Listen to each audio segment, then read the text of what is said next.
Au pied de la montagne Weifeng, Ma Yingzhou et les étudiants taïwanais ont visité l'antenne des Archives nationales des publications et de la culture à Xi'an, souvent considérée comme une banque de semences pour la culture chinoise. Cet institut abrite plus de 2 millions d'exemplaires de textes historiques.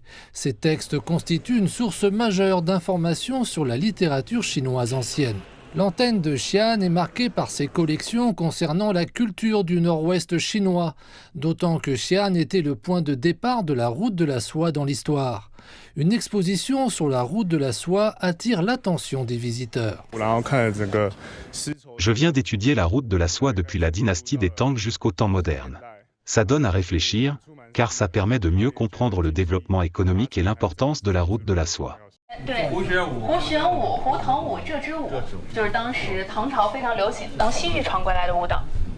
Lorsque le guide présente une danse populaire de la dynastie des Tang, Ma Yingzhou prend un stylo pour noter son nom.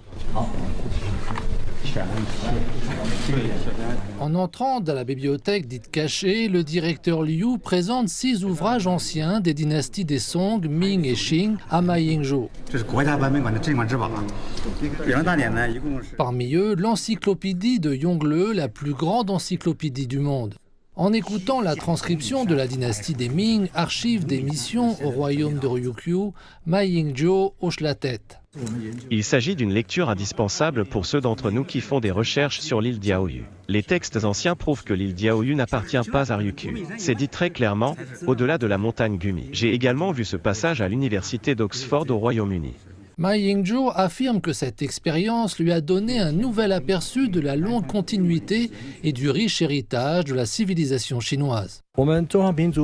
La nation chinoise a une profonde conscience et une tradition de l'héritage culturel et de la préservation des textes depuis les temps anciens. Malgré les vicissitudes, la civilisation chinoise a réussi à préserver de nombreux trésors littéraires précieux. Les Taïwanais accordent également une grande importance à la culture chinoise et la révérence pour l'héritage culturel des textes classiques est profondément ancré chez la grande majorité d'entre eux. Après la visite, Ma Yingzhou espère que les textes anciens pourront être plus largement diffusés.